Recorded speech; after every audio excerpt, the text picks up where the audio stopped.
So what books and बurials tell us? इसमें कौन कौन से टॉपिक्स डिस्कस करेंगे? Let us have a brief look on that. So the first topic that we are going to talk about is one of the oldest books in the world, that we are going to talk about the Vedas. Okay? Also how historians study the Rig Veda. Silent sentinels, story of megaliths. And in the last topic we are going to talk about Imangao as an example when we will discuss the topic here, that is megaliths. Okay? तो बच्चों आज की class में हम लोग शुरुआत करने वाले हैं हमारे फर्स्ट टॉपिक से, that is one of the oldest books in the world, and we are going to talk about the Vedas, that is one of the oldest scriptures written in Hindu religion. Okay, so let's start our discussion. तो बच्चों अभी तक हम लोग chapter 1, 2, 3, 4 ये हमने जो भी डिस्कस किया अपने एंशिएंट इंडिया में, तो आप लोगों ने क्या क्या पढ़ा? हम लोगों ने हंटर गैदरर्स के बारे में पढ़ा, the early humans that came on the earth, right? हम लोगों ने देखा इंडिया में कैसे वो लोग आए, उनका कैसे वो लोग रह रहे थे, and what was there lifestyle, their culture, their tradition, what did they do for their survival. ठीक है, उसके बाद फिर हम लोग नियोलिथिक एज के बारे में पढ़े, that is we talked about the gatherers, we talked about the herders when people started herding and farming, that is domestication, right? और उसके बाद हम लोगों ने क्या देखा? हड़प्पन सिविलाइजेशन के बारे में देखा, है ना? तो आप लोगों ने एक सिविलाइजेशन के बारे में पढ़ा, आप लोगों ने अर्ली ह्यूमंस के बारे में पढ़ा.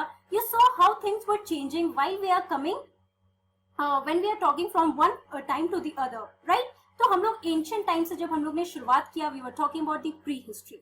ओके, तो अब वो सिविलाइजेशन के बारे में हमने जाना, कल्चर के बारे में हमने समझा कि लोग कैसे रह रहे थे, how they started adapting to the environment, right? तो अब हम लोग थोड़ा लिटरेचर के बारे में बात करते हैं, that is the ancient literature in those times, की उस टाइम पे कौन कौन से बुक्स थे and how people used to read those books, books में क्या क्या हुआ करते थे, what were the contents in that book. तो ये सारी चीजें हम लोग इस चैप्टर में समझने की कोशिश करेंगे. Okay, so let us talk about one of the oldest books in the world, that is the Vedas. Okay, now Vedas is one of the oldest books in the world. तो बच्चों हो सकता है आप लोगों ने वेदास का नाम सुना होगा, आप अपने घर में मम्मी पापा से पूछ सकते हो, राइट? देख, आप अपने मम्मी पापा से पूछना भागवत गीता क्या है, पुराण क्या है. तो ऐसा था कि हिंदुइज्म रिलीजन जो था उसमें बहुत सारे बुक्स लिखे गए, राइट? The religious scriptures.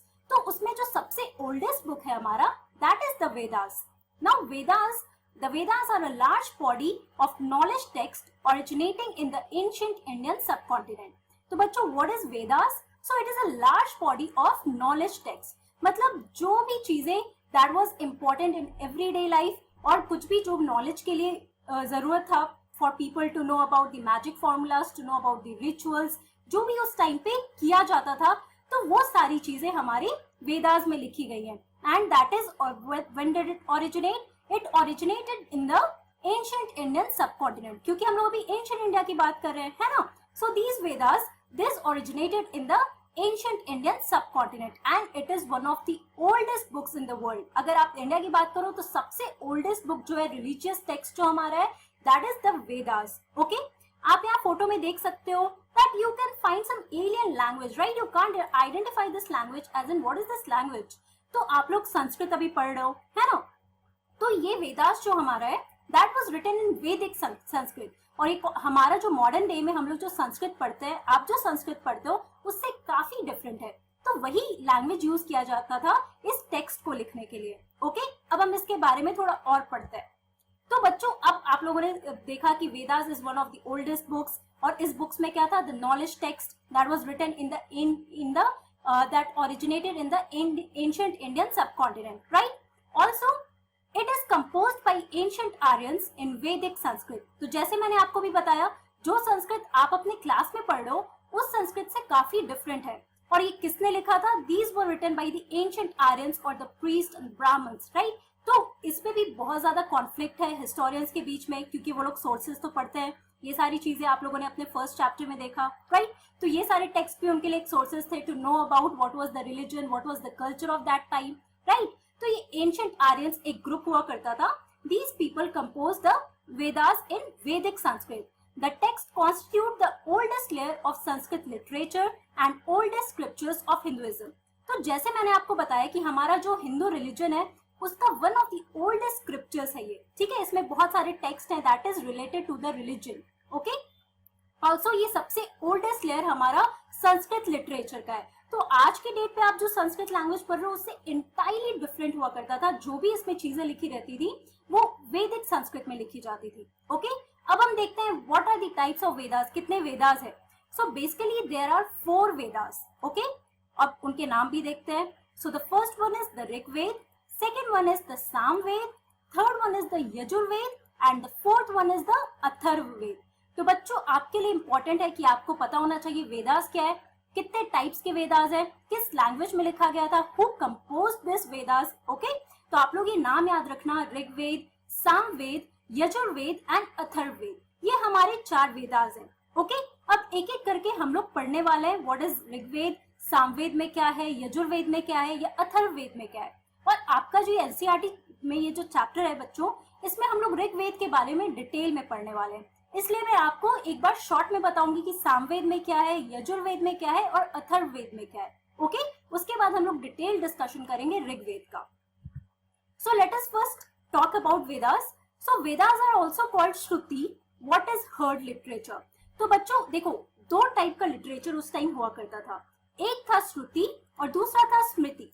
तो श्रुति क्या होता था, that is what is heard, जो सुना जाता था, राइट। ये जो वेदास जो थे बच्चों, इसे रिसाइट किया जाता था, इसे लिखते नहीं थे लोग, बल्कि इसे रिसाइट करते थे लोग। जो वहाँ पे मान लो ऋषि मुनि उस टाइम पे जो हुआ करते थे, वो लोग वेदास पढ़ते थे और वहाँ पे जो लोकल लोग रहते थे वो लोग इस वेदास को सुनते थे सिर्फ। Okay, also distinguishing them from the other religious text which are the smritis, what is remembered. Okay, तो बच्चों ये श्रुति और स्मृति 2 टाइप का हमारा लिटरेचर है, राइट। तो वेदास हमारा क्या है, श्रुति है, that is what is heard. Okay, और बाकी जितने रिलीजियस टेक्स्ट हैं that is Smriti, that is what is remembered.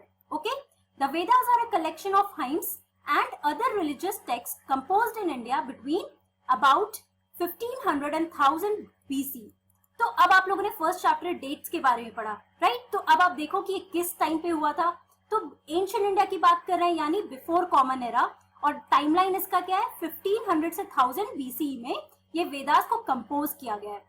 And it is a collection of hymns and other religious text. ये हाइम्स क्या होता है, that is the poems, right, about any religion. जो भी टेक्स्ट हुआ, जो भी रिलीजियस टेक्स्ट थे हमारे हिंदू रिलीजन के बारे में, वो सारी चीजें हमारे वेदास में लिखी होती है, इसीलिए हम लोग इसको एक रिलीजियस टेक्स्ट बोलते हैं। Okay, one of the oldest religious text of Hinduism. Again you can see the picture here, ये ऋग्वेदा जो हमारा है उसका एक पार्ट है जो उस टाइम के वैदिक संस्कृत में, उस लैंग्वेज में इसको लिखा गया था। ओके, अब ऋग्वेद के बारे में पढ़ते हैं ना। The oldest Veda is the Rigveda, composed about 3500 years ago।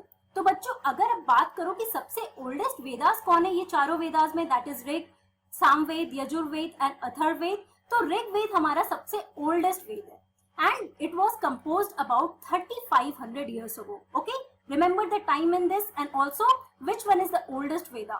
The Rig Veda includes more than 1000 hymns called Sukta or well said. तो जैसे मैंने आपको बताया कि जो हमारे वेदास थे, it was composed of the hymns, जो poems हुआ करते थे in praise of God, right? तो वो जो भी वर्शिप हुआ करता था गॉड के लिए, उनके प्रेज में जो भी पोएम्स लिखे जाते थे वही हमारा हाइम्स होता है, and these are also called the suktas. तो Rigveda composed of these 1000 hymns. Okay, again you can see the picture here. अब यजुर्वेद के बारे में पढ़ते हैं। So the Yajurveda from yajus, ये जो वर्ड यजुर है is derive from the word yajus. अब इसका मतलब क्या है, meaning prose mantra, and the Veda meaning knowledge is the Veda of prose mantras. तो कहने का क्या मतलब है बच्चों कि यजुर जो वर्ड है ये यजूस से लिया गया है, जिसका मतलब होता है प्रोज मंत्रा। ओके, इसमें बहुत सारे प्रोजेस होते थे। Okay, and Veda meaning knowledge, तो this is the knowledge of prose mantras. हमारा यजुर्वेद में जो है प्रोज मंत्रास हुआ करता था, या फिर कोई भी सैक्रिफाइसेस हुआ करते थे। जैसे आज के डेट में आपके घर में कुछ पूजा होता होगा तो हवन आप लोग देखते होंगे, राइट। तो उस टाइम पे जो भी सैक्रिफाइसेस किए जाते थे in the name of God, वो सारी चीजें, उसके लिए जो भी मंत्र हुआ करते थे, ये सारे मंत्र हमारे यजुर्वेद में थे। Okay, also an ancient Vedic Sanskrit text, it is a compilation of ritual offering formulas that were said by a priest while an individual performed ritual actions such as those before the yajna fire। तो जैसे मैंने आपको बताया अभी कि आप लोगों ने हवन देखा होगा, राइट, कि आप मंदिर में जाते होगे तो वहां आपको एक हवन कुंड दिखता होगा, वहां पे आग जलता है, राइट, और उसमें लोग they go and they do some ritual functions there, right? तो यही था जब यजुर्वेद जो है इसमें ये सारे जो इट इज एन एंशिएंट वैदिक संस्कृत टेक्स्ट जिसमें ये सारे रिचुअल ऑफरिंग्स जो हुआ करते थे उसका पूरा कंपाइलेशन है, जो भी मंत्र बोले जाते थे। तो उस टाइम जो प्रीस्ट हुआ करते थे ये सारे मंत्र बोलते थे और परफॉर्म कौन करता था, कोई भी ब्राह्मण जो है, कोई भी एक इंडिविजुअल है, he used to perform those rituals. और जो ब्राह्मण है, जो हमारे पंडित हुआ करते थे, जो हमारे प्रीस्ट हुआ करते थे, he used to recite those mantras, okay, and these mantras they were written in Yajurved. Again, what is Samved? So the Samved is the Veda of melodies and chants. One of the four Vedas, it is a text whose 1875 verses are primarily derived from the Rig Veda. तो बच्चों यजुर्वेद में आपने देखा जो ritual offerings हुआ करती थी वे pros mantras जो हमारे यजुर्वेद में लिखा जाता था। बट सामवेद में क्या था, इट इज द नॉलेज, वेदा का मतलब knowledge, okay, so knowledge of melodies और चैंट्स। तो जो भी उस टाइम पे मेलोडीज लिखे जाते थे भगवान के प्रेज में, भगवान के नाम पर, तो वो सारी चीजें हमारी सामवेद में है। Also it is a text whose 1875 verses are derived from the Rigveda. तो इसके जो शुरुआत के वर्सेस है, जो भी शुरुआत में आप देखोगे सामवेद में जो भी लिखा है ये कहाँ से डिराइव किया गया है, तो ऋग्वेद से डिराइव किया गया है। Okay, now it is the Veda of melodies and chants. Please remember कि हर एक वेदास में क्या क्या है, क्योंकि हर एक वेदा में डिफरेंट चीजों पे सारी चीजें लिखी गई है, सब वेदा में एक पॉइंट नहीं है। ओके, आप लोगों ने अभी देखा ऋग्वेद के बारे में देखा, फिर यजुर्वेद में भी देखा डिफरेंट है, सामवेद में भी आपने देखा जो टेक्स्ट है वो काफी डिफरेंट है, किस चीज के बारे में लिखा गया है। Okay, now the Atharvaveda. So the text is the fourth Veda but has been a late addition to the Vedic scriptures of Hinduism. Okay, तो ये हमारा फोर्थ वेदा है। ओके, जैसे मैंने आपको बताया कि वेदास हमारे 4 पार्ट्स में डिवाइडेड है। तो पहला हमारा कौन सा हुआ, Rigveda, that is the oldest, then is the Yajurveda, then is the Samaveda, और उसके बाद हमारा लास्ट जो आता है दैट इज द अथर्ववेद। और ये लेट एडिशन है, जैसे जब कंपोज हो रहा था वेदास तो ऋग्वेद सबसे पहले कंपोज हुआ, उसके बाद धीरे धीरे यजुर्वेद हुआ है, फिर सामवेद हुआ है, और सबसे लास्ट में जो कंपोज किया गया बच्चों वो हमारा अथर्ववेद है। Okay, so it has been a late addition to the Vedic scriptures of Hinduism, right. Atharvaveda is composed in वैदिक संस्कृत। जैसे मैंने आपको बताया कि उस टाइम पे कौन सी संस्कृत हुआ करती थी, तो वैदिक संस्कृत, और ये काफी डिफरेंट हुआ करती है जो हम लोग आज के डेट पे जो संस्कृत पढ़ते हैं। And it is a collection of 730 hymns with about 6000 mantras divided into 20 books। अब देखो ये सारी पॉइंट्स जो बच्चों आपको कंफ्यूजन होगा पढ़ने में, बट ये सारी पॉइंट्स आप 1-2 बार पढ़ो, you will remember those points. Okay, अब इसमें कितने हाइम्स हुआ करते थे, तो 730, और कितने मंत्रास हैं, तो 6000 मंत्रास हुआ करते थे इस अथर्ववेद में। And it is divided into 20 books. तो आप देख रहे हो कि जो भी हम स्क्रिप्चर्स के बारे में पढ़ रहे हैं इसमें कुछ ना कुछ जो भी लिखा गया that is in praise of God and for worshipping. तो उस टाइम पे जो भी वर्शिप किया जाता था इन वेदास में, जो भी स्क्रिप्चर्स में लिखे जाते थे, इसके नॉलेज के बेसिस पे ही ये जो भी रिचुअल्स परफॉर्म होते थे in the praise of God, it was done with the help of these Vedas. Okay, इसलिए ये हमारे हिंदू कल्चर में बहुत ही इंपॉर्टेंट बुक माना जाता है, सबसे प्रेशियस, सबसे ओल्डेस्ट स्क्रिप्चर्स है हमारे हिंदू रिलीजन का, राइट। अब बच्चों जब हम लोग वेदास के बारे में पढ़ रहे हैं, so let us see the division of Vedas. Again these are some small points that you need to remember. Okay, now सबसे पहला डिवीजन हमारे वेदास का क्या है, that is the samhita, that is collection of mantras. तो आपने देखा कि यजुर्वेद में सिर्फ मंत्रास के बारे में, राइट, कि जो भी रिचुअल ऑफरिंग्स हुआ करती थी, जो भी सैक्रिफाइसेस होते थे हवन कुंड में, तो वो सारी चीजें, उसके लिए जो मंत्र हुआ करते थे, तो वो संहिता होता है, राइट। अब दूसरा हमारा है ब्राह्मण्स, जो रिचुअल्स परफॉर्म करते थे। So this is the second division of Vedas. Third is Aranyakas. Now this is theology and meditation. तो आज के डेट पे अगर आप देखो तो आप ऋषि मुनि पुराने टाइम के आप फोटोज देखोगे तो वो हमेशा मेडिटेशन करते थे। क्यों? Because they believed in this power of meditation and also they thought that it could connect them to God. तो ये उनके लिए बहुत ही पावरफुल थिंग था, और ये चीज जो उस टाइम पे होता था उसको हम लोग अरण्यकास कहते थे। Okay, and the last division is the Upanishads, that is philosophy और द कंक्लूडिंग पार्ट। तो अगर आप डिविजन देखोगे वेदास का, तो सबसे पहले मंत्रास होते हैं, फिर रिचुअल्स होता है, फिर मेडिटेशन या थियोलॉजी जो भी होती है उसके बारे में होता है, और जो हमारा लास्ट है that is Upanishad, that is the concluding part या फिलोसफी ऑफ वेदास। इसको हम लोग वेदांत भी कहते हैं। वेदांत का मतलब क्या होता है? वेद का अंत। इसलिए उपनिषद जो है इसको हम लोग कंक्लूडिंग पार्ट कहते हैं और इसको हम लोग वेदांत भी बोलते हैं। वेदांत के मतलब से आप समझ रहे हो, दैट इज द वेद का अंत। Okay, so these are the division of Vedas. तो बच्चों आज की क्लास में हम लोगों ने क्या पढ़ा? We talked about the Vedas, the meaning of Vedas, we talked about the 4 Vedas and also the division of Vedas, right? अब हम लोग नेक्स्ट क्लास में ऋग्वेद के बारे में डिटेल डिस्कशन करेंगे। ये आपको बस मैंने आइडिया दिया that what is Samaveda, Atharvaveda, Yajurveda and also the division of these Vedas. और आप लोग एक बार बस आइडिया के लिए आप लोग ये पढ़ लो कि सामवेद क्या होता है, यजुर्वेद क्या होता है, अथर्ववेद क्या होता है। ओके, नेक्स्ट क्लास में ऋग्वेद के बारे में डिस्कशन करेंगे। So that's all for today. Thank you very much.